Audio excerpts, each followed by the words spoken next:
What's going on, everybody? Good morning. And this is Coach David here with kind of a virtual version of our podcast. I'm the only one in the Eastern time zone on this podcast this time. Coach Mo is still in Texas, of course. We have Professor Alvarez. How are you coaches doing today? Good morning. Doing great. Great. Glad to be on with you guys. Absolutely. I appreciate your time, man. So we talk about you a lot on our podcast, of course, in class. And so it's nice to kind of be able to pick your brain, especially after seeing you at the World Tournament this weekend. So how are you feeling after Worlds, Coach Alvarez? Relieved, relaxed. Huge weight off my chest and shoulders, man. It's intense. It's a lot of stress leading up to it. And it's all gone away. It just feels good to be back to kind of a normal day, and just kind of back to it's pretty much same routine. It's just you don't have something as big as that you're kind of leading up to it. So it's just way more relaxed. You know what I mean? So yeah, it's feeling good. Go ahead. We when should have a thing. So when you say normal, what'd you have for breakfast? Let's hear the morning of Coach. I got the black dark roast coffee with the MCT powder and the coconut oil and a little bit of cinnamon in there, and then I just had my shake that I have every morning. So it's 11 ounces of coconut water. I use this stuff called green Vibrance. It's like $100 for the canister, and it has like all your wheat grasses and all that stuff in it. So a scoop of that, and then a scoop of the beetroot powder, and then the protein.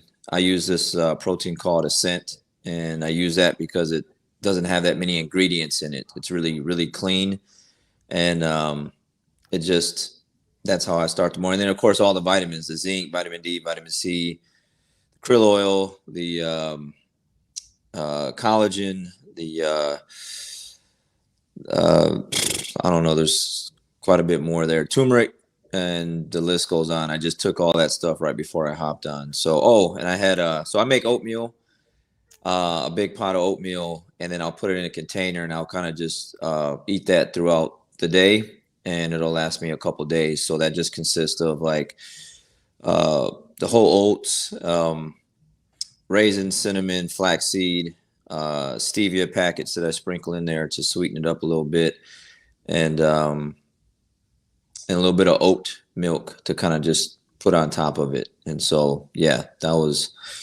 that's the routine, and that's what I just had right before I hopped on here. Yeah. Are we guaranteed world titles if we take that same formula and have it every morning? I don't know if it's a guarantee, but it definitely will kind of lead you in the right direction for sure. Okay. It'll definitely kind of help, at least kind of get you closer to it, at least my opinion, Yeah. I want to like you let off right. I wasn't expecting you. So I wouldn't expect you to still be nervous, like, or stressed out to, like, after you've been doing, how long you been training jiu-jitsu, Coach? Probably mid-90s. After the UFC came out in 93, I want to say I started training a couple years after that, when it finally came to Michigan, to Saginaw. Okay. All right. So, but then it was never, again, there really was no jiu-jitsu school. It was a Taekwondo guy that was a blue belt in jiu-jitsu, and he was teaching it, but it was kind of sporadic because it wasn't like you have a BJJ school. I have a BJJ school, and you don't really have any other disciplines.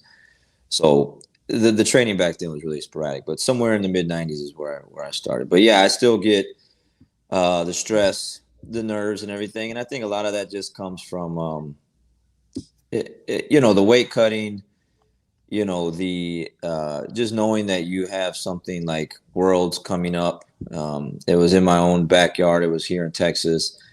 A lot more local people going to be there. It has there's a lot of variables, a lot of different things that kind of make each tournament what it is. You know, obviously when you go compete, and I go compete out of town and I travel by myself, it's a lot more relaxing because I don't have to worry about other students or just other things. I can just go fly in, fly out, and then come home, and that's it. But this is Nogi Worlds, and I had an opportunity to get the 5th world title there. So I think I was kind of adding some extra pressure on myself that probably didn't need to be there, but it is what it is. I think when you compete at that level, you're just, you know, you want to win, you know, and you want to do good. And so you got all these little things kind of chipping away at you, you know, mentally and physically and stuff like that. So I think it gets easier as far as the more you compete, the more you understand what it takes and how to win. But I still think whoever it is, you're still going to have those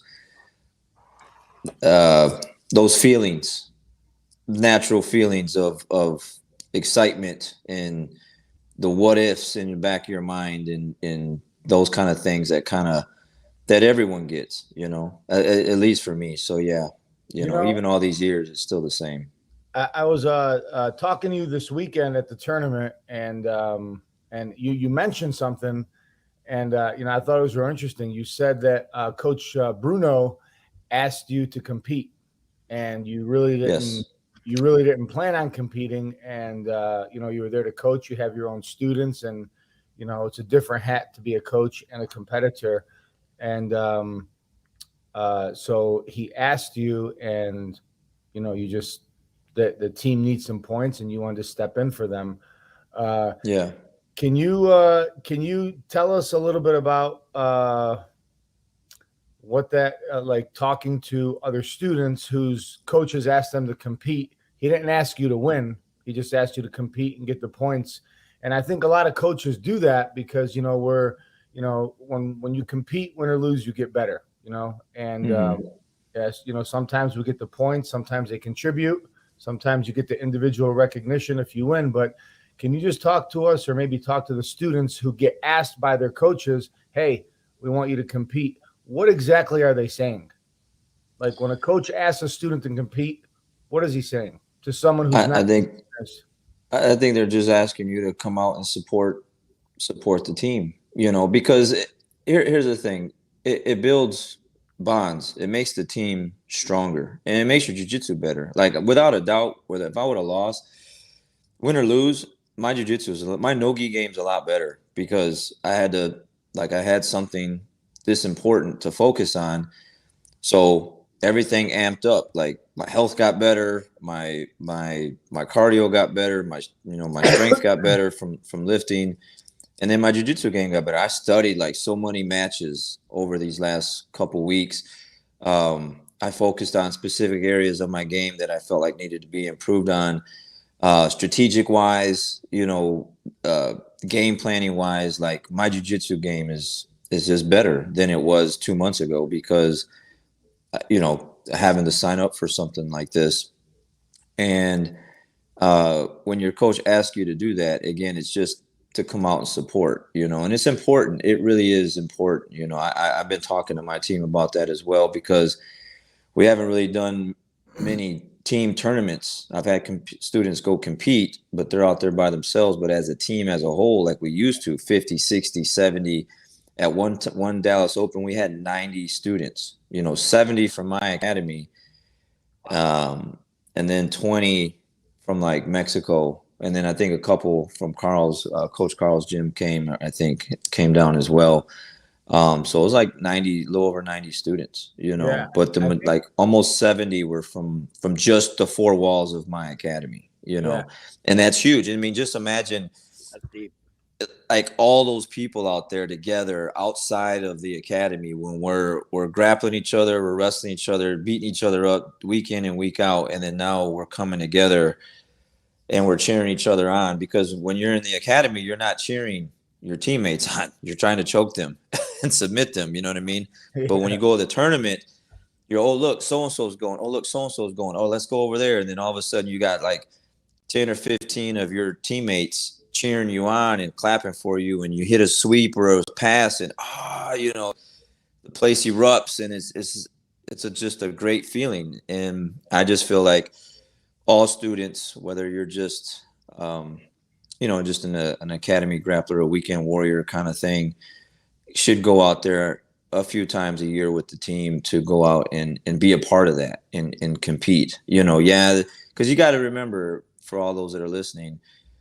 they have those different divisions for everyone, right? Like your master's division. You got to remember, these other people have jobs just like you have jobs. They have kids just like you have kids. They have responsibilities, dogs, cats, like whatever, just like you do. So they're busy like you, and they're getting 2 to 3 days of training in. And of course, if you're a younger 20-year-old and you don't really have much responsibility in a family, then you're training more. But then those other guys are doing the same thing as well. And so it's pretty equal, and these guys are stepping up for their team and going out and compete. So why can't you step up for your team and come out and compete, But it definitely, that's what the coaches are asking you to do, is just to come out, and support. Now, I wrestled in high school, so we competed every weekend. It was like every Thursday and Saturday you had a meet. Well, that's not jiu-jitsu. It's how often do you guys compete? You know what I mean? Like, it's how many times a year, do you really go out as a team? And so maybe 2-3 tournaments a year, maybe 4.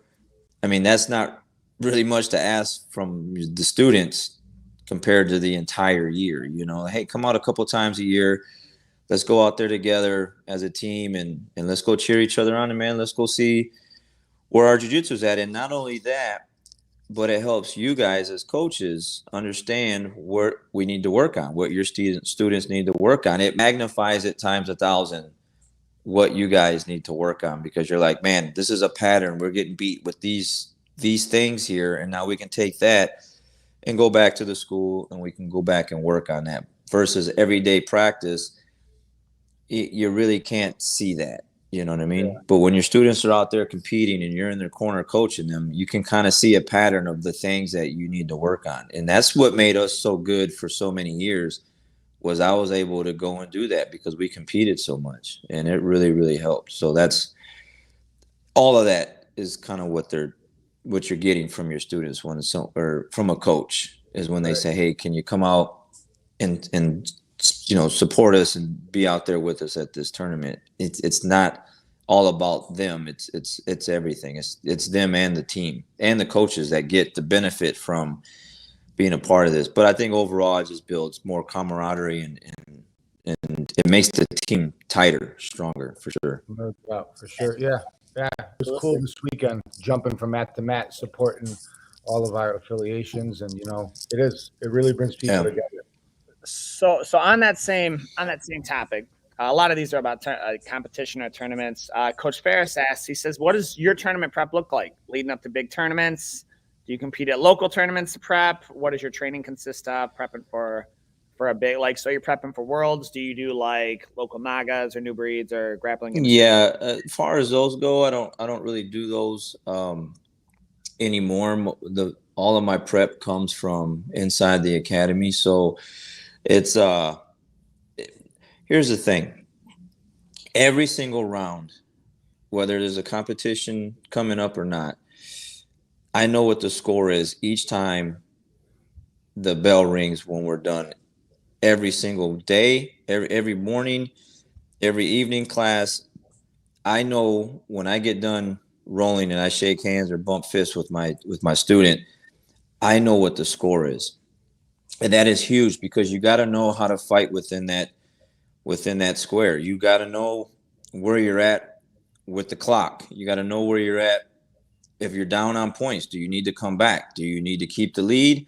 So there's a science into all these different things. So it's one thing to be able to be down on points and be able to come back from behind, and it's another thing to go up on points and then keep that lead.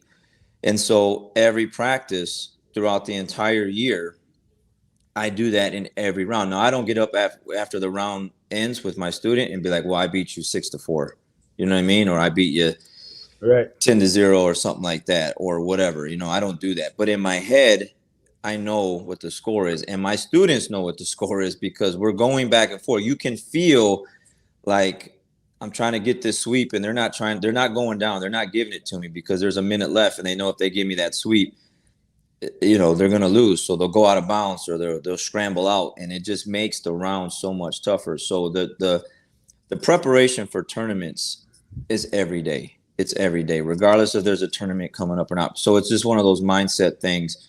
It's a phrase that I use in the academy, is just always be ready. Like I'm always ready. Like I'm always sharpening that tournament blade because I'm always counting the points in every single row.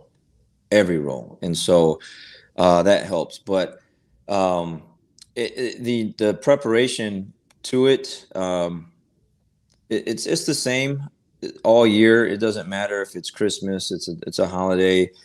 If it's a run day, it's a run day. Monday, Wednesday, Friday, I get 3 miles in. Tuesday, Thursday, I work out.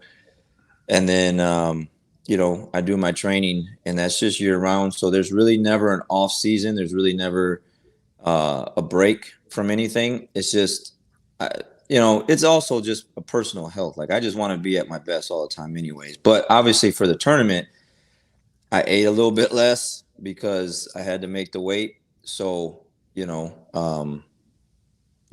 portions, it's not much. It's just being able to maintain that. It's like 5 or 6 pounds. It's not much. When I'm not competing, on the weekend, you're not training as much, and you're eating a little bit more. I eat real healthy. I just eat a lot of healthy. I'll get 2 servings, and if I'm still hungry, I'll get a 3rd serving. Well, when you're for a tournament, you can't do that. You can't overeat. You got to make weight, and so you also got to be able to. You got to be able to train at that weight that you're competing at. So for the last couple of weeks, I brought my weight down to where I should be, and I'm training like that in a more depleted state. Because what happens is a lot of times people will cut weight at the last minute, and then when they go out and compete, they're not used to competing depleted like that. And so the energy is not the same. So every day in practice, I'm like, 145, 146, 147, and not a lot of food, and it's more liquids, hydration more than anything.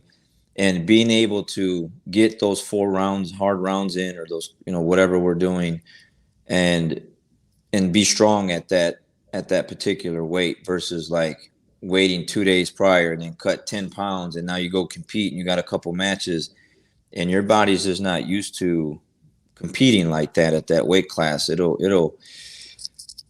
normally doesn't work out well for you like that. So far as that goes, it's just the same regimen all the time. Yeah, I hear that a lot, man. I want to cut down to this weight class or that weight class or that weight class, and I think that's a good way to put it. Is if you can't train at the weight you're competing at, don't drop the weight. Yeah, you got to be able to train, because I don't have a wrestling background, so I don't like dropping weight. If it's a couple pounds, even that stresses me out. So but that's good advice. If you can't train every day at the weight you're cutting to, then you're going to take your focus off, and you might physically not be able to put your best foot forward when you compete. So man, at one Dallas, I didn't realize. I think it was like one of my first Dallases I did, gi and no gi, and I didn't realize there were 2 different weight classes. So I'm like 195, 196, and I fight on like Friday in the gi, and then I was like, I don't know. Somehow I had to lose like 7 pounds in a day, and I was just like, Jabril still makes fun of me because he was with me on that trip. I barely made weight, but there was no I was practically like starving. I was starving. So then you're going out there, and I'm like, you got these guys who same thing. They spent weeks either they walk around at that weight, so a lot of them, right, or they cut there and they've been there and they've been training it, and they maybe they cut even lower, and then they're on the rebound a little bit, so like they're refuel. So I'm not, I really have no desire to cut. To cut weight, but if I would, same thing, I would absolutely you're there and you're training there because you get, it's like this kind of twisty knot in your stomach when you're training. Not the way I like to train. Well, in regards to the weight cut, a lot of it for most people should just be like just getting rid of your kind of your cheat foods, your little, enjoyment foods and stuff like that, and just kind of dial in a little bit better. And you're naturally going to cut about 5 or 6 pounds, just getting rid of some of the extra, desserts or, weekend cocktails weekend. Exactly. The weekend kind of foods and stuff like that is an easy 5 pounds. You kind of just take a couple of weekends off of that stuff and you're going to naturally lose 5 pounds. And that's what everyone should be doing, because you should go out and compete and you should be a little hungry, a little like, man, I can't wait to get this over with so I can get that taste back in my mouth. But if you're like still eating what you normally eat and you're not really hungry, not really hungry in the sense of like, hey man, my stomach hurts, I need to eat, like that feeling of like I haven't had this in a while. You got to have that little bit of hunger in your mind, like, man, when I get done with this, I'm gonna get that pizza. You know what I mean? Like, and that's what I was thinking, and that's what I did. I went to that restaurant called BJ's, and we get a tavern cut pizza, but it's like really thin, and I get grilled chicken and sun-dried tomatoes and spinach on it. I just tell them light cheese and heavy sauce, and they hook me up. So, but yeah, that's what I was like, man, I haven't had one of these in weeks, and I wanted to get one of those. So that was one of the first things I got. That was your prize. He's like, sweet, I got but now I can go get pizza. Like that. Yeah. All right. Because I haven't had it. But if I had pizza every weekend and I had, I'm drinking, adult beverage, alcohol in the week, and then I'm trying to go compete. Like, I'll give you an example. So one of the guys, this guy walks up to me when I'm going to get my medal, right? And he's like, hey, Alvarez, blah, blah. And I think he's from the East Coast. And he's like, man, you're a legend, all this other stuff. And I'm like, man, cut it out. Like, you know what I mean? Like, that's a little much. But he's asking me what you guys are asking me. Well, what did I do to prepare for the tournament? So I was telling him. And he's like, yeah, not me. Like, just last night I had chicken and potatoes and beer. This was the day before the tournament. You know what I'm saying? Wow. It's. I'm trying to. I don't think you can. Imagine. I don't think you can really expect great results. If you're eating like that still the day before the tournament, or you know what I'm saying? Like, some people come out to do it just to do it, to say they did it, and then you got other people saying like, well, I want to really go see what I can do. And so I need to do the actual process and the necessary steps to go and put myself in a position to see, how well I can do if I just do the right things. And it's going to take some investment in yourself, in my opinion, not really sacrificing, because you eat that stuff all the time. You eat those foods all year long, and just a couple weekends without it, you're just investing more into your health and into your training, and you're just getting better, and now let's go see what happens because of that. And most of the time I would say you get good results. Either way you're better because of it, because you just you had to change those up. But I would say, to the original part of the question, it's mainly the same all year long, but the difference is I really focus on each round every single day, guys. Every single day I know what the score is, because you got to remember, your students might say, hey, guys, I'm going to go do this tournament, and you guys can't go with them. They got to be able to compete without you guys there. It's great to have you guys there, but if they want to go fly to IBJJF Orlando Open or something, and you guys can't go with them, they got to know where they're at in that match. To be able to go out there and win. They can't just go out there and have no idea and be oblivious to, because you can't look at the scoreboard the whole time. You got to focus on the person that you're competing against, So making those adjustments each day will make a huge difference in your competition, for sure. So I, on that note, I spent a good portion of, I would say definitely the majority, 60, 70% of my tournaments coming up through the ranks were uncoached. Either I went to one independently, like just real quick, go do it and come back, or I just didn't have a coach at the mat, whatever, we didn't set up. And so I would have never, once we started going to coach tournaments, I would have never believed coaching was more exhausting than competing. Like when I get done from coaching, like I've got nothing left. I get home and I'm like, oh my gosh, like I'm hit because you're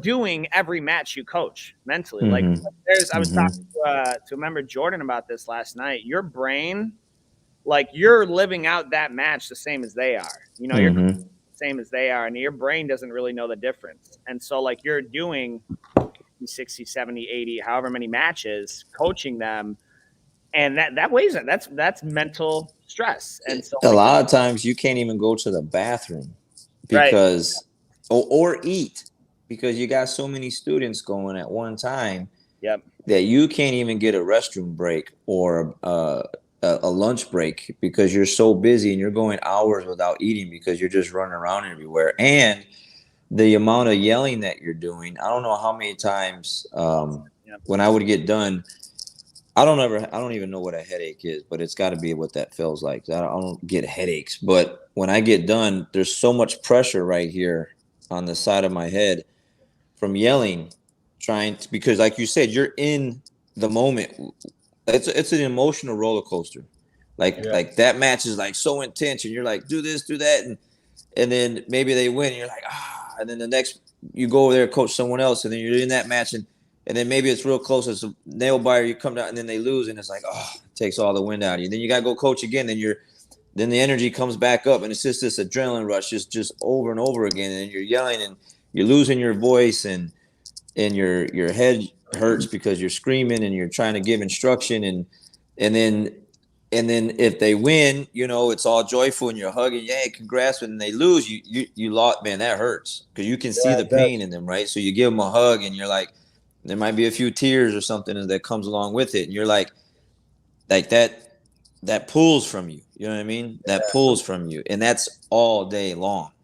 You know what I mean? Like, it's I would say that's definitely a lot harder to deal with, because you're dealing with all these different people that take winning and losing differently, and then you got to have some people, you need to give them the space. Like you can tell, I'm not going to approach them right now because they're pissed off. Like they need some space. And some people you can go up to them and approach them and give them a hug and say, hey, congrats, good work out there. We'll get them on the next one, kind of thing. And then some people are like, yeah, man, they're not even going to give the coach a hug because they need to go get their space. So you let them have their 10, 15 minutes. Then you walk over and say, hey, how you doing? Everything good and that kind of thing. So yeah, it's a lot. It's not an easy, it's not an easy thing to do for sure. It takes a lot out of you, It does. On that note, I'll just close with this. Is Yuri, one of our teammates at the black belt level, adult black belt, after he lost his first match, and he was really upset, and he told me, when you hear the stories about what it takes for people to compete or to come to America and train, or even a local gym membership, a lot of people have to sacrifice a lot. And he said for 6 years he's been praying and trying to get here. 6 years it took Yuri to get back to Worlds, and he's been training. Like the guy teaches like 30 classes a week. He was so upset. And Jabril, my son, he lost his first match. He's right behind me, and they were like, you can see that pain, and that takes out of you too. And that takes out of a coach. It really it definitely sucks the wind out of you, and it's emotionally taxing. For coaches, because you want them to win, you want to help them, but unfortunately, like we've talked about at the tournament, is you gotta unfortunately you gotta go through those losses. Like you have to grow. No one's just gonna go out there. There's very few people that that can just go out there and just do that and not take a loss. You know what I mean? Those losses, that's the thing. People see me now at what I'm doing now, and they're like, "Oh, you never lose." And I'm like, "Man, I lose like everyone else loses. I just don't lose as much, but I've lost when I first started, and I had to grow through those pains just like everyone else did. No one was there to see those things. There wasn't any Facebook and Instagram back in the early 2000s when I was competing at blue belt, purple belt, brown belt. There was no social media back then to see all those kind of things. So I took my licks and my hits on the chin, man. You know what I mean? And it's just, those are the ones that got me to where I'm at right now. Like, those experiences are what helped me learn, and like, okay, this is what you do next time. This is what you don't do next time. This is how you deal with this situation next time, because I've been there before. I lost like this before. I'm not letting that happen again. You know what I'm saying? So, and unfortunately, you have to watch your students grow through these pains, just like you got to watch your child go through pains. You don't want them to get hurt. You want to protect them, and you want them to always be good, but they're going to have to mess up sometimes, and you're going to have to watch them go through that and see how they react from it. You know what I mean? So it's tough. Coaching is not it's hard. I mean, when you're involved into your students like we are, you know what I'm saying? Like, it's tough because you want everyone to win, and that's just not realistic. It's just not going to happen, So Aaron's got a question here. He says, as someone who has accomplished so much, what keeps you motivated and performing at such a high level? Do you see yourself getting to a point where you won't compete anymore? Will you stop competing? I'll start off with that second part of the question. As far as, there's moments where I do feel like, man, I've done so much. Like, why do I keep putting myself through all this stress? Because it is stressful to compete and prepare, to get ready for it. But I just enjoy doing it. You look at guys like Tom Brady, and it's like, why is he still competing at the age he's competing? He's still winning, and it's like, well, man, if he can do it, why not? Why am I not doing it? You know what I mean? Like, at least for me, like, Tom Brady's like a great example of, like, man, this guy's still going. His body's still treating him good. Like, he's taking care of his body. He's getting after it. Why am I not getting after it? You know what I mean? Like, I fight like this every day in the academy. So,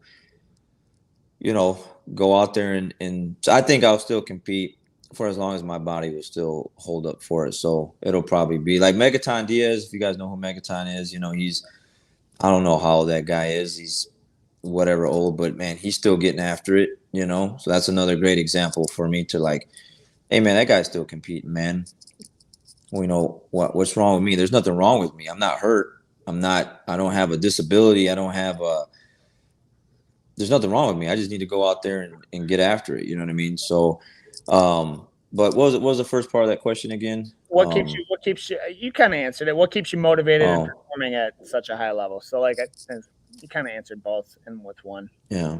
But yeah, as far as also it's for my students, I think as a coach, if I go out there and compete and I can do well, it'll kind of help motivate the students as well. You always get that thing of leading by example.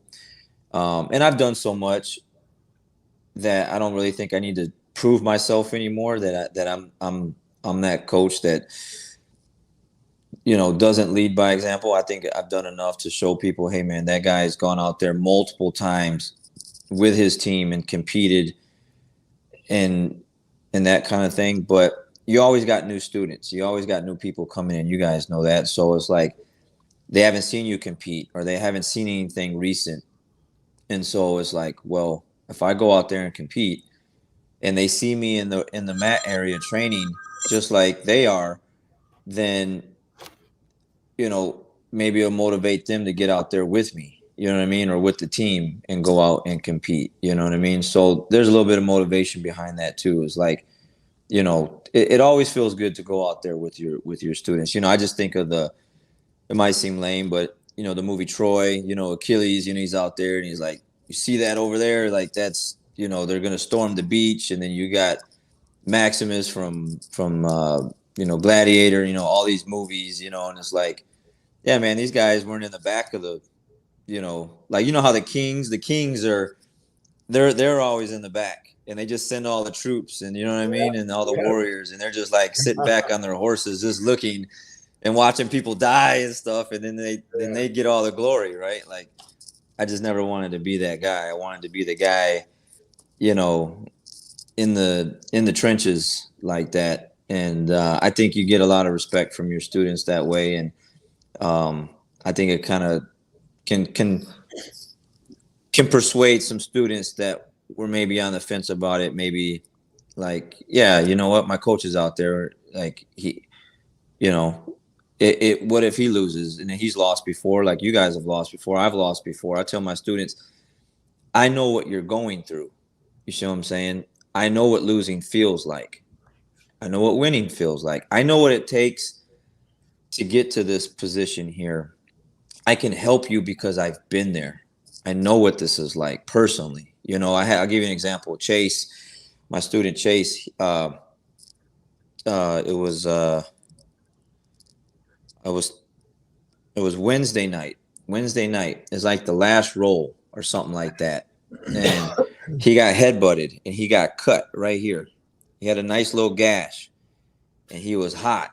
And he went to the ER and he didn't need any stitches. They just kind of put some butterfly tape on it or whatever and just said, hey, don't get it wet for 24 hours. But he was mentally a little distressed with that, right? So I messaged him. I said, hey, how's it going? How's the eye? What'd they say? And then, they just told him what I just told you. And I said, look, 2 years ago, Coach Rennie headbutted me on accident. I think it was less than a week before Master Worlds. I needed 7 stitches. 7 stitches, less than a week before going out to Master Worlds. And so after practice, I go to the ER. I made it just before they closed. They shoot a needle in that spot to numb it up, and then they give me 7 stitches.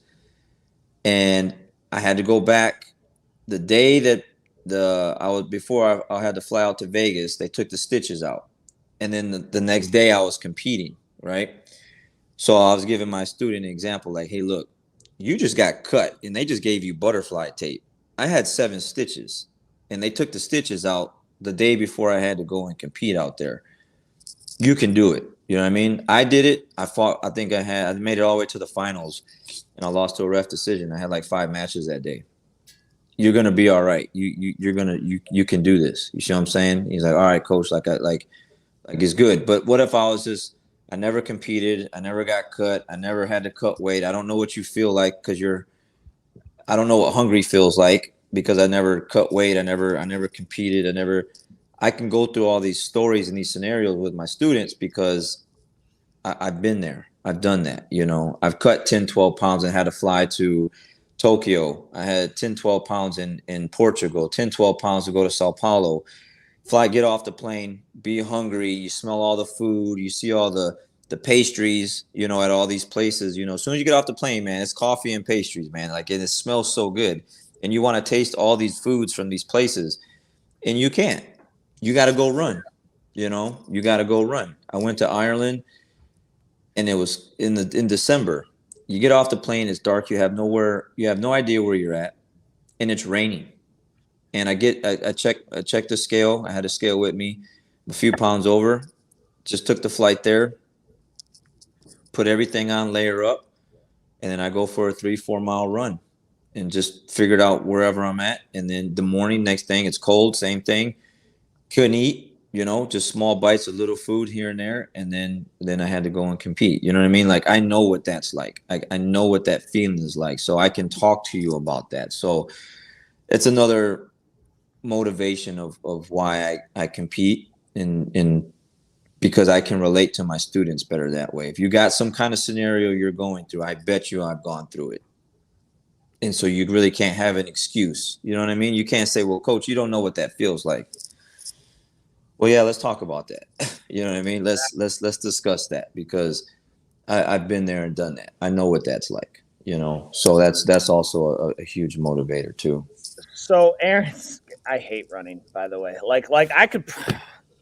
It's one of those things like when you floss, like when you don't floss, your gums bleed, and they're like your gums bleed because you don't floss. Like whenever I run, dude, like I can't walk for 4 days. So like my calves they're not conditioned to it. So and I in the rain. Dude. I hate running. You know what I mean? Like I can cycle, I can row, I can train. I'm not. After Coach told us to run, that is an immediate thing I will be adding as soon as we get back. Coach, write that down for please. Yeah. Write that down. You can't say something in front of Coach Alvarez and expect that's why I said it. Well, it's live, man. He just spoke it into existence to the whole world. Literally, and like 5 different 7 platforms. Yeah, it's gonna be on. Yeah. If so, Aaron's got. If you could go back and give yourself, Coach Alvarez, if you could go back and give yourself advice when you were still in your early, we'll call it early jiu-jitsu, I think he means. What would it be? Mindset, technique, nutrition, etc. Any type of advice, like maybe someone. And I'll pair it like your first couple years of actual, like you're training jiu-jitsu regularly with someone who like they do it full time. It's not the part-time taekwondo thing. Like a couple years of a just getting started seriously in jiu-jitsu. What advice would you give to yourself or somebody? Well, are we talking? Well, I guess if you're talking just jiu-jitsu academy grappler person, then I would say I would focus on, because this is what I see, but I would focus on a specific game and stick with that for a while and develop a specific style of jiu-jitsu that you like and let it develop for a little while. I don't think I really did that. Like I didn't really have I just trained, like I didn't, like I'm a lot smarter now, obviously, like I go to the academy with a purpose. Like I went to the academy with a purpose back then. Like I just wanted to train. Like I was just going, like we're going to shake hands and we're going to get after it. But there wasn't a game plan there to like, what am I really trying to achieve with my jiu-jitsu? You know what I mean? Like, am I trying to work an X-guard game, a De La Riva game, a whatever game? And once you understand what those games are, you need to try to attach to one and develop it and become really good at it to where you can sweep anyone with it. You know what I mean? I would say that would probably be something I would go back and change, my guard retention, try not to let my guard get past, making like an impassable guard kind of mindset, which is impossible. Your guard is going to get past at some point, but it should be hard for someone to pass your guard. It shouldn't be easy. And how do you do that? You put yourself in that position and you keep working and developing those skills until you're just able to, stop different people from passing your guard. So I would, academy grappler wise, I would focus on that, or just any area that you're weak at. Like, what's the thing that you're not good at that you run from the most? And they should be asking you guys, for your students that are watching, Coach David, Coach Mahal, Coach DeBrew, like, how can I get better at my takedowns, for instance? Like, can you help me with my guard from getting past as much? Like, where am I making these mistakes at? Or, hey, Coach David, I see you playing this game a lot. Like, I want to learn that game and then spend time with it. I mean, months and months and months and months with it, where I think for me, I just hopped around all over the place kind of with my jiu-jitsu. So I didn't really develop like a game until later. Then it became, well, man, he's really good at half guard. I'm like, man, I'm really good at this half guard thing. Then it became De La Riva. I got really good at that. But white, blue belt, man, I really can't remember like being known for a game. You know what I mean? Like I just rolled. Like I was just good at it. Like, you know what I mean? But I didn't have something that defined me, that made me, oh, Alvarez is really good at this game, man. You want to get good at that, man? Like, go talk to that guy about that, because he's been working on that stuff for years, kind of thing. As far as competition goes, I would say academy too, because even if you're an academy grappler, it's the mindset, man. Like the Jocko stuff, these things that are out now, like there was no YouTube that you can listen to now, these podcasts that everyone, you can just jump on your phone and listen to these mental things that weren't available back then, So when you got beat or had a bad day, who'd you go talk to? Like your wife or something, like, your significant other, like that. They don't know what you're going through. Yeah, Like, they don't, if they don't do jiu-jitsu, they don't know what you're going through. And now there's all these things out there at your disposal to kind of help you with the mental training. So because you can run, you can work out, you can train two, 3 times a day.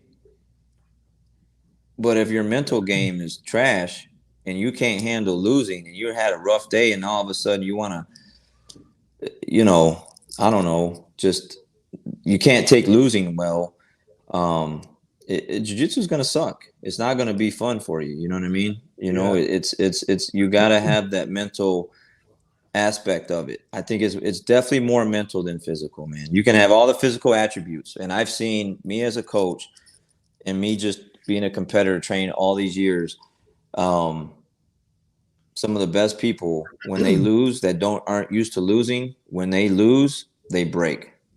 Yep. Versus how many people, especially, I'm sure you guys can attest to this, probably one of the weakest guys or girls in the room, not athletic, not strong, has trouble with jiu-jitsu, picking it up, the IQ level isn't really there, and they're just getting tapped left and right, and they keep coming, and they keep showing up, and they're getting better. Little by little, they're getting better.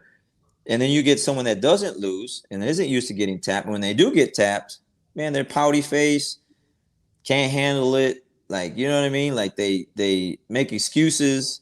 And then you got those other people that, and now like I have these other things. I'm looking at my desk and just, these books that I have around me and, or the stuff that's on the wall, just things that can just kind of remind me, hey, it's get back to work. You had a rough day, it sucked, and you're going to be all right.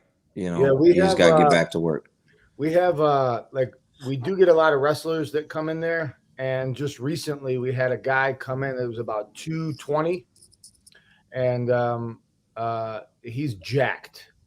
I mean, he is jacked. He actually did professional bodybuilding, mid-20s, strong as an ox. He's like 180. He's 180. He's my size now. He was 220. He's 180 now. You talk about Dave? Okay. Yeah. Yeah. He's jacked. Okay. He might have been up to 220, but he's like, you could see the guy's some sort of an athlete. And he was rolling with somebody who had been there for a couple years, right? The blue belt or whatever. And, jiu-jitsu at that time.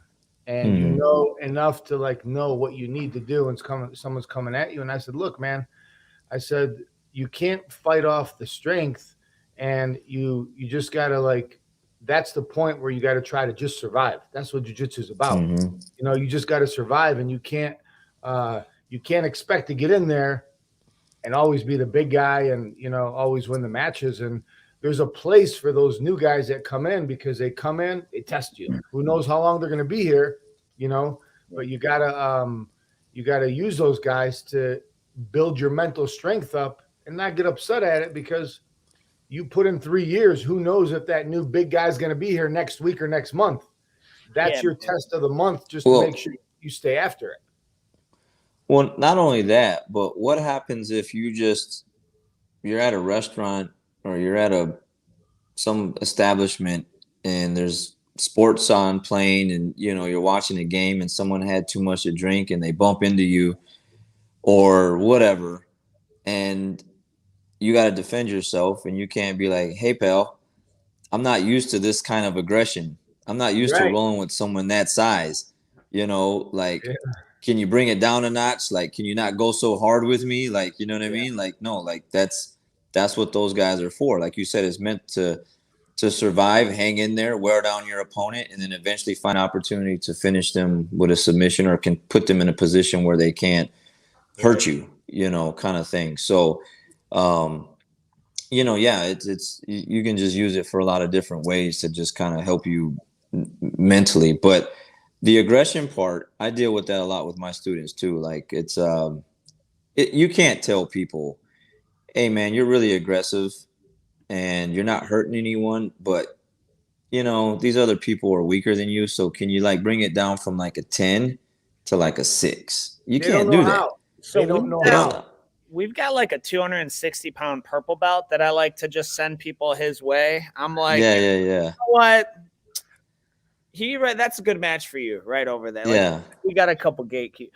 You know, on that, Exactly. You got some big brothers in there, Yeah. man. Some gatekeepers. we, you know, on that, I think it's important though. Like you hit, like I know we're talking primarily about adult jujitsu, but like we get parents bring their kids in, and they're thinking this like any other sport, and we joke about my quote unquote natural athleticism or lack thereof, and this was really the first real anything I did. And so like you get these parents like, oh, he doesn't really like sports. He doesn't do this.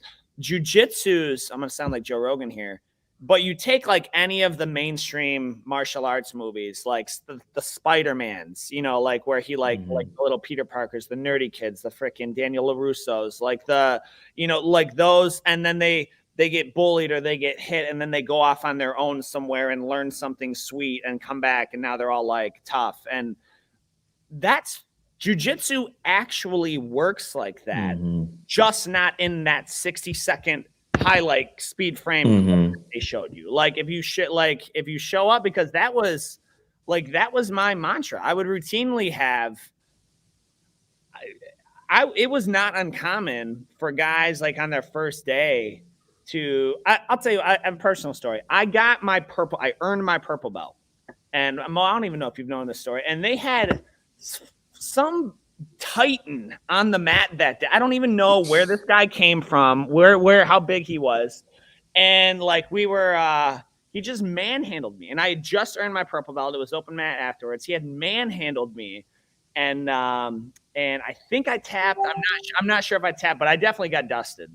And freaking Evan came up to me and chewed me out. He's like, "Fox, you should be ashamed of yourself." Like, what the, like, he tore me a new one, man. He's like, what's coach just gave you a purple belt? You're going to let a white belt treat you like that? And I was like, what would you have me do? Like, you think I was not trying to stop him, you know? And that's where, and now we do those guys in regularly. Like when we open down river, it's you get huge guys that like, they haven't wrestled in 10 years, but iron workers, steel benders. And I love that you brought in the actual self-defense, because we talk about tournaments a lot, but I'm very focused on like the self-defense thing. And okay. So on that note, this is the thing that cracks me up, especially about some of my people that have left or whatever. Well, jiu-jitsu is supposed to be fun. Like, I want to have fun. And I'm like, no one has ever came into my academy, brought their kids in or themselves in and said, hey, I'm looking for a good time. I want to sign up for jiu-jitsu. No, that's not it. They're dealing with some kind of self-esteem issue. Yep. They've been bullied. Even adults been bullied. They're trying to lose some weight. They're trying to fix something that's not good in them, you know, where they're weak at. And jiu-jitsu seems like that's the solution, right? And it is the solution, but unfortunately you have to go through those things like what you're talking about. You're going to deal with these aggressions, these attacks on you. They're not really trying to hurt you. They're just doing jiu-jitsu, but at their level, at their strength, at their ability. And your job is to mentally stay in the fight, and find a way to neutralize this individual with your jiu-jitsu and get a hold of the situation. And that's what it is. And unfortunately, some people are just given these gifts of crazy strength, crazy athleticism, crazy, like they just pick it up faster than you. Life isn't fair. Like, it sucks, right? Like, I wish I was smarter in jiu-jitsu. I wish I had this more athleticism, more this, more that. I don't. I'm me. Like, this is what I was given, and I got to make the best of it. And that's all you can do. And you use that to kind of help you with all these different individuals that come into your academy that want to wrestle with you and do jiu-jitsu with you. And you got to figure out a way to kind of maneuver through all these different body types and aggressions and stuff like that. So it's more of a mental thing than it is a physical. I on what you just said, on the same note, you were really trying, right? It's like I wasn't just trying to let this guy smash me. Like, you know what I mean? I'm a purple belt and he's a white belt, and I'm supposed to uphold my rank, and I was trying. But I recently had some students that that weren't trying. And that's where I think where as a coach you should step in and being like, hey, you're better than that. Like, what's going on today? Mentally, you're just allowing. I know you can roll better than that, and you're not rolling to your potential. You need to bring the game up a little bit, because you really shouldn't be letting this whoever new guy that doesn't really know much just smash you up like that. You know what I mean? Like, I mean, if he's just 10, 20, 30 pounds heavier than you and he has all these athletic gifts and you were trying, that's one thing. But if you're not trying, then you need to try harder, kind of thing, you know, or ask some questions. Let me help you. Let me help you figure out how we can get the solution to that problem so we can get that fixed, and then that's where people break. And it's like, well, I don't want to do it anymore. Well, that's when you should do it even more, because what if you run into that kind of person outside of here and you got to defend yourself? Yeah. You know what I mean? Yeah. Everyone comes into the academy first and foremost for self-defense. That's why we're there. And then, you know, later on you want to compete, but don't ever forget the core focus is you should be able to defend yourself. Yeah. You know what I'm saying? I look at my size. I'm 5'6", 145, 150 pounds. On the average, look at both of you guys. You guys are like, what, 6 foot, almost 200 pounds. I mean, most people are middleweights. Average person, 5'10", 180 pounds walking around. Like, what am I supposed to say? Hey, man, look, don't pick on me. Look how much taller and heavier you are than me. You know what I'm saying? Yeah. You know, they bump into you. Hey, excuse me, man. I'm sorry, man. Hey, my bad. They don't want to hear that. There's some people are just looking for trouble. They're looking for someone to pick on. And if you're just a smaller individual or you look like someone they can pick on, you're going to be the victim that day. Well, you have no choice but to defend yourself. I mean, you got to be able to use jiu-jitsu as a great way to get all these different body types and aggressions and things like that, to learn how to deal with these things, because you never know when you're going to run into that stuff outside of here. You know, I love when that happens with like Coach David and Coach Jabril, because I'll get a pass on them, and I really like to like attack them. I like to like get in their head and force some reactions. And I can't, every day that I roll with them, I'm like, oh shit. Like, I could see it in their eyes. They're about to turn it up on me. And for a second, I'm like, oh my God. Oh, what am I going to do? You know, and that I get to practice every day. Just calm down, defend, look for openings, stay safe. And I'll tell you what, like, that translate off the mat at work, at home, and everywhere else. Cause these guys, they come at me hard. And we tell our kids and our adults is like, you know what, man, a bully in the street is not going to help you up when you get up. A bully, you know, on a playground is not going to say, are you okay? They're not going to shake your hand. And as a team, after every match, the harder you push, the more love you show. But don't forget, after that match, it's like, you good, man? You all right? Cool. You give each other a hug, and you get back to the drawing board. So, you know, you get that training from your team, and, you know, you got to have it.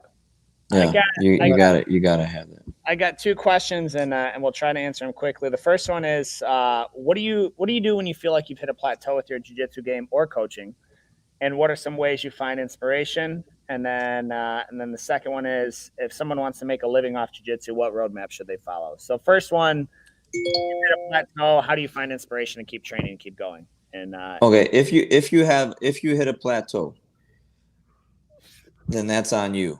Meaning, there's so much jiu-jitsu to work on. So much. Like, if you hit a plateau, that means you just got really good at something, and then it's not working anymore because your teammates have figured out a way to stop you. Now you need to add another game to your game. You need to take a different avenue and say, okay, so I'll give you an example. I got some students. They always pass to the left. Most people pass to their left. Most people don't pass to their right, right? Would you guys say that's true? Like, when you guys pass, do you pass left or you? I got one good side. Yeah, I passed to left. Yeah. I pass predominantly to my left. My right guard passing isn't as strong.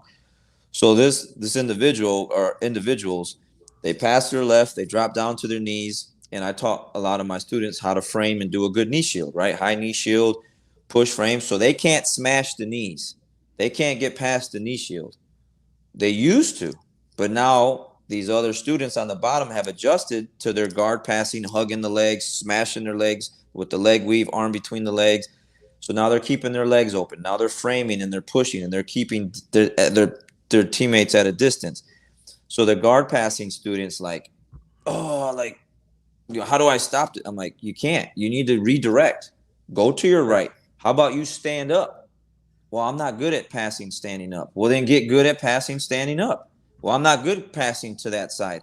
Well, get good passing at that side. You see what I'm saying? So if you're hitting a plateau that's totally on you, that completely falls on the individual, go to a different direction. You're on the knees passing, start passing standing up. You know what I mean? You like to pass like with a double underpass, and you can't pass from the outside, start passing from the outside. You know what I mean? That kind of thing. You're really good at De La Hiva, and they're shutting down the De La Hiva. Well, go to a half butterfly. Well, I'm not good at half butterfly. Well, get good at half butterfly. You're gonna have to spend some time there. It's gonna suck. You're gonna get your guard pass. You're gonna get smashed. You're gonna get beat. But over time, like you did that other game that you're really good at, you're gonna develop those ins and outs. You're gonna work on all these little things. You're gonna perfect them, and now you got a new game. And now it's gonna be hard for now. You go from here, and then now you're up here again. Then you're gonna do this again. Then you add another game to it, and then you just keep building and building and building. And I'm having a hard time with my students, with some of them right now, because they're at that plateau and they don't want to listen. You know what I mean? Like they don't want to pass to the right. They keep passing to the left. I'm like, you're not going to pass the guard anymore. You're going to keep having these problems. You see what I'm saying? Mm. You know, so far as that goes, pick a different game, do something different and develop that. And then you have no choice but to, you're not going to plateau because you're doing something that you're not good at. You got to figure it out now. You know what I mean? Can I ask let's say the converse, let's say you're beating everybody. Mm-hmm. Like literally you just like, you don't lose. Like in our academy, like, cause we use a lot of, I'll do a hypothetical. I beat everyone in the academy. Okay. If I beat all my white and blue belts, how does someone, like, if you just feel like, well, this isn't fun anymore because no one's really a challenge, that's a different type of plateau because everything's working. So there's no quote unquote problems. So you go to a tournament and you're not feeling that same challenge as you are because you got, you just got higher rank or more experience or whatever than the people who are there. What do you do? Like, what do you do? Because I know the person who asked this. So, like, what do you do in that case? If let's so how are they winning other matches? Are they shaking hands and pulling guard and sweeping everyone and passing their guard and then tapping them, or are they taking them down, passing their guard and tapping them? How are they doing it? You know what I'm saying? Yeah. Like let's say someone just is better on their feet and has better takedowns, and they start every round taking everyone down, and then they pass their guard and then they tap them. Okay, we'll pull guard then. See how that works out for you. Well, I'm not really good at pulling guard. That's not my strong suit. Well, make it your strong suit. I bet you have more problems that way. You get what I'm saying? Yeah. Or the other way. Well, I pull guard all the time and I sweep everyone and I tap them from off my back. Well, how good are your takedowns? Well, I'm not really good at Well, don't pull guard then. See what I'm saying? So intentionally go off your A game and intentionally go off your A game. If every round you're doing is A game stuff and you're beating everyone, well then you need to fix that. You need to do some B and C game stuff. There's so much jiu-jitsu to get good at, like so much, guys. There's no reason why, like my takedowns aren't as good as the rest of my game. So there's days where like I'm gonna wrestle today. I'm just gonna try and stay on my feet as best as possible and wrestle. And I got some students that will wrestle with me. You know what I'm saying? And will help me develop those games.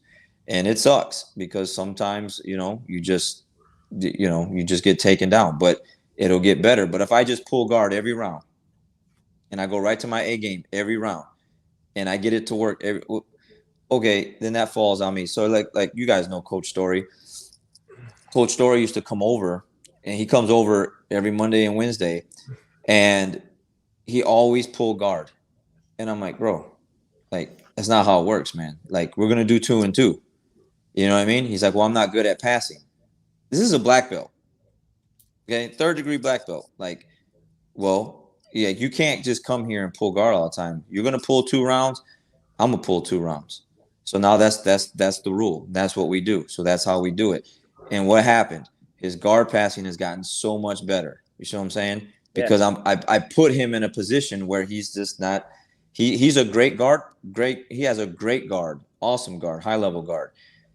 He didn't have any guard passing to match that. You know what I'm saying? So now it's catching up to his guard game. But I had to put him in that position. Like, bro, yeah, I gotta come here and just pull guard every time. That's lame. Like, you know what I mean? Like, we're gonna go 2 and 2. So that's how we do our rounds. We do 4 rounds. He pulls twice, I pull twice, and sometimes we'll just wrestle. And so you gotta be able to do that. And so it's not gonna be a win every time like that if you mix it up like that, you know. So, but what was the other? And then the final question: if someone wants to make a living off jiu-jitsu, because we really, really briefly talked about this at the tournament. Like, because I think there are some people who are like, look, I love my job and jiu-jitsu is just my side hustle, and that's the thing. And then there's other people like myself. I hated my job and like I love jiu-jitsu, and like that was like I like someday, man, like I kind of want someday I want to do it. But I didn't really have a roadmap. Like I just knew like I wanted, you know, I just kind of wanted it. But like, what if someone wants to make a living off jiu-jitsu? Do you have any type of roadmap for them? Any type of like, you know? Yeah, first thing I would say is you got to be a people person. You got to love people. You got to love to see people, like, want to help people. If you don't want to help people, forget it, man. Stay at your regular day job because you won't make it. I've seen guys try to teach going on jiu-jitsu, but they just didn't really have good people skills, and they didn't really they kind of just cared about the good students. Like if you were good, then you were like, then they'd pay attention to you. But if you weren't that good, if you weren't that good, you know, you're just kind of like the 300 movie when the beginning of the movie where he's holding the baby up, and then at the bottom of the piles all these skulls, and the guy's talking like, you know, if there was any defects, they would just kill the baby at birth. You know what I'm saying? Like that's just how some people treat you. If you don't have people skills and if you're not really into seeing to serve other people and watch and like help people, forget about it. So that would be the first thing. Like, are you that kind of person? If you're that kind of person, then I think you should go ahead and start looking into making that move to leave your job and do that. Of course, having a mentor, there's way more of those nowadays. And if you guys or any of your students want to do that, they got 2 great mentors with you guys. Same thing with me, someone that's been in business for 13 years. Come the first of the year, it'll be 14 years. I've gone through all kind of different things. Some things I just wish I didn't have to go through, but unfortunately it's just part of life and I had to. So I can, just like jiu-jitsu, I've gone through all these things. I know what you're getting ready to go through as a white and blue belt, because I've been there. I've been through these things. So I can a good mentor that has experience and successful, then you would need to attach to yourself to someone like that. But here's the thing, guys, you can't use people. You know, you can't step on people, use people, and then later on backstab them. I mean, you can, but that'll stick with you forever. You know what I mean? Like, it'll stick with you forever. You just can't do that. You can't just try to attach and leech off people to get where you want to be, and then like show them no love after you get to where you want to be at, man. That's just not how it works. It'll be good in the beginning, but eventually you'll fail, you know? So I would there's so many resources now. You guys know that some of the groups and stuff you guys are a part of, and the resources out there are just there was none of that when I started in 2008. There was no masterminds, man. There was none of that. It was just like, I want to open a school, and I just did it, and I had to figure it out the hard way. If I had to start all over again and do it from now, I'd be way more successful a lot faster. You know what I mean? But first and foremost, when I hated my job and I wanted to open a school, I just wanted to train and just not do what I was doing for a living. I wanted to do jiu-jitsu. Sure. Over the years, I've come to realize it's not about that. It's about the people. It's about helping people achieve these goals and deal with these things that they're dealing with in life, because that's why they're coming in there. They're coming in there because they're dealing with something in life, and they saw an ad, or they saw the UFC, or they saw something, or Joe Rogan. See, there was no Joe Rogan back then. You know what I mean? Like Joe Rogan, I don't know how many people come into my school and came and signed up because they listened to Joe Rogan. Yep. I swear to God, like it's nuts. There was none of that when I opened my school back in 2008. You know what I mean? So you got to want to be able to help people with their goals, man. And if you're not willing to do that, stick to your day job, man. Like it's not going to work out. Like you got to be an unselfish individual and give a lot of yourself to people. And just like you guys, I'm sure you do. I give a lot of myself to my students, sometimes more than I give my own family. And then come 8, 6, 7 years later, you know, they turn their back on you, and it is what it is. But I wouldn't change it for anything. I would still do the same thing. Like, I'm not salty because of it. It's just, it is what it is. It's just how human beings are. It's what people are. But that's not the majority of them. I just know I'm going to take the good stuff that I just love people, man. I just love to be around people, and I love watching people grow. But you know, it's something that you got to want to do, though. And if you're not willing to do that, like I said, I've got some people that I know here locally. They really aren't a people person, and so their schools aren't doing that great. It's the same few people in all their pictures for years. You know what I mean? Like there's no growth. You know what I mean? Versus some of the other people. If you love people and you want to help people and help them with achieve their goals, you're gonna do great, you know. And of course, there's a lot of mentors and stuff like that. But just make sure you got all your ducks and stuff in a row, man. You know, like when I first quit General Motors, you know, I try to spend some time studying, teaching classes, like watch my instructor how he talked to people, how he broke down techniques. You know, before I would just go to class and just do jiu-jitsu. And then I was starting to pay attention. Well, how is this guy, how does he break down these things, and how does he talk to people, and how does, you know, this kind of stuff. And then, of course, there's just so much to learn. But nowadays, there's just so many resources with that. But I would say first and foremost, if you're willing to help other people and go into a lifestyle like that, man, you're going to do great. If not, don't waste your time. You'll fail. You'll fail big time, you know. So, well, that's a great answer too. You know, we covered a lot of great answers. I appreciate your time, Coach Alvarez. mm-hmm. Yeah, and I know even I like learned some things. You know, like a lot of these, I was like, oh, well, here would be my answer, but you gave a different answer than I would. You know, so like that's you know, that's the importance, like you said, a mentor, a coach, and people like, you know, someone that you feel you there's always like a next level to things, right? So people look at us like, oh, Coach, you know, Professor Muhammad, Coach David, whatever. But then like we have people that we look up to and like aspirational kind of for us as well. And so like it's always just, if you're committed to that growth, it's people are going to see that, they're going to want to follow that a little bit too. Yeah. Let me address one thing that you guys had brought up to me yesterday. I think it was going back to the jiu-jitsu is fun thing for anyone listening that wants to do jiu-jitsu. It's going to be tough. Someone is physically trying to impose their will on you, dominate you, and choke you. If you think you're going to just walk into jiu-jitsu, right? Yeah. If you think you're just going to walk into jiu-jitsu and it's supposed to be fun, the fun is in the hunt, in the tactical, strategic mindset of trying to set up your opponent, your teammate, and submit them, right? Yeah. If you're not going to class to work hard and put in the work, whether you're a competitor or an academy grappler, man, why are you there? Like, what's your goal? What's your mission behind that? Like it's like trying to say, well, I want to lose weight, but I really don't want to let go of my chicken tenders and French fries. You know what I'm saying? You can't go to a CrossFit class or F45 or Orange Theory or all these, even Planet Fitness, right? You go to Planet Fitness and be like, well, I want to lose weight, but I'm just going to walk on the treadmill.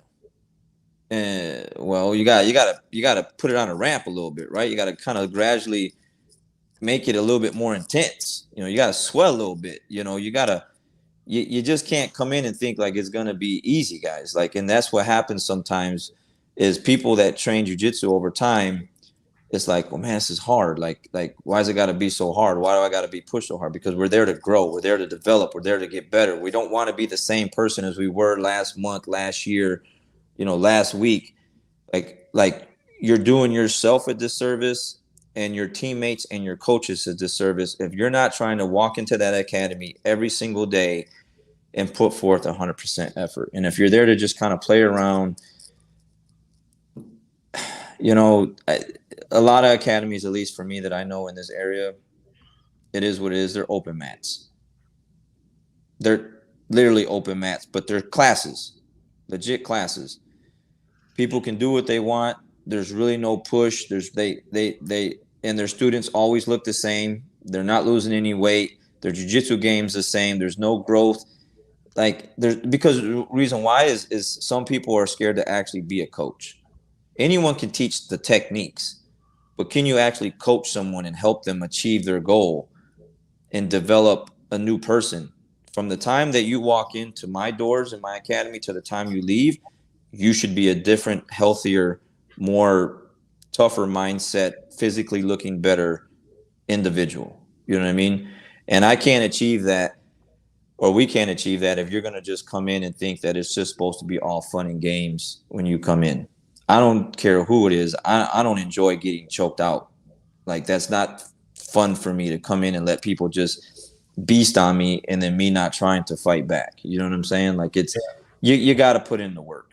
You actually got to put in. Jiu-jitsu is about work. That's what we're there to do. We're there to get better. And if you have the mindset of like not getting better, what are we doing? You know what I mean? Like, you need those individuals need to ask themselves, you know, what am I really trying to do with jiu-jitsu? You know, I'm sure you guys ask that question when people come in. You kind of get a feel for why they're there. That's one of my first questions. Why are you here? Yeah. What's the goal? Of course. You know, and then once you tell me that, it's go time. Let's get after it then. But then you get those individuals where it's like, why you, you know, I'm not a competitor. Why I gotta be pushed so hard? Yeah. We're trying to lose some weight, aren't we? We're trying to get them 10 pounds off. We're trying to make a different individual, right? Like, that's what you said these things, you know? Yeah. Well, let's get after it then. And we can't do that if you're just coming in, eating the same crappy foods, you know, trying to just be the same person as you were prior to jiu-jitsu. Jiu-jitsu is supposed to help change you as an individual. Let it do its work. Let the coaches help you, and, you know, don't be resistant to that, you know. But that's what I get. I definitely get that on my end over here from a few students where, like, you know, it's supposed to be fun, and someone says, "Oh, it's supposed to." The fun is like me chasing you with a submission. Yeah, that's the fun, man. Yeah, and you chasing me, and you trying to stop me, and me trying to set you up. That's where the game is at. That's the fun, you know. Yeah. So, if you don't want to work hard, you know, go play darts or something, man. I don't know. But even then, I would think in darts you got to practice, right? Like, you gotta spend some time doing it. You know what I mean? Yeah. But you know, it's a physical thing, and it's more mental than it is physical, because it's just what it is. And you got to I tell my students all the time, man, you're going to be going through all kind of stuff in your day to day. And if you need someone to talk to, I'll be more than happy to hear what you got going on. But when you show up and you bow onto the mat, you belong to us for the next hour and a half, and we need the best from you. We need you to clear your mind and empty out whatever you're going through, and give us whatever we need to give you. You need to give us for this next hour and a half, because it's only 3 days a week for most people, right? Like 2 to 3 times a week. Yeah. So for those 2 to 3 classes a week, for that hour and a half, we need the best from you. So let's get it, you know, and let's all get better. Because if you're not bringing the best to us, then how are we supposed to get better as a team? You know, because they're being selfish at that point, you know. So, but I just wanted to make that point, because I know I deal with that myself too, you know. Yeah. You know. Coach, your experience, yeah, I mean, it's really cool. It's fun to be around. We appreciate having somebody like you around that we can connect with every day, because you're very, you're real consistent. And like you said, these are your words, and we got to get after it. And,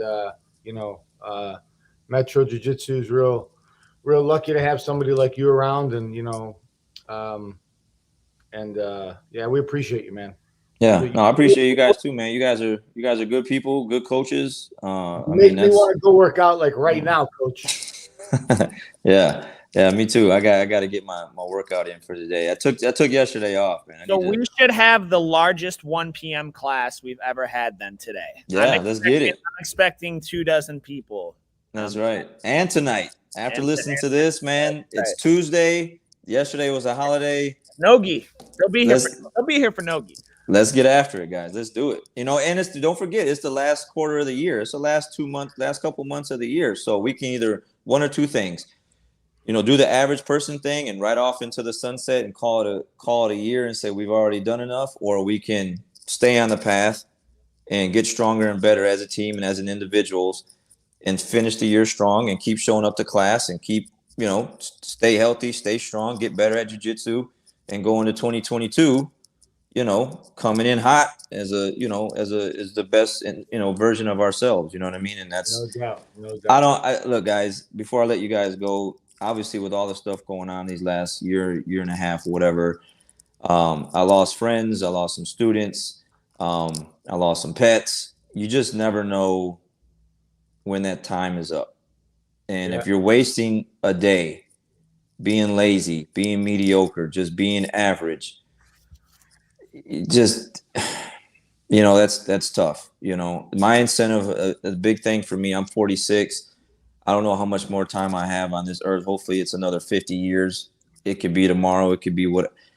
I don't have time to waste. I've seen too many people go at a young age, and I just, that's motivation for me to I want to leave something behind that people can follow and people can use as a measuring stick, so to speak, and be like, man, look, man, that guy just, he just stayed on the path, man. He just got after it. And I don't want to just say, oh, I've done enough now and just let myself go, be lazy, put on 20, 30 unwanted pounds and just call it quits. I feed off my students. They feed off me. We feed off each other.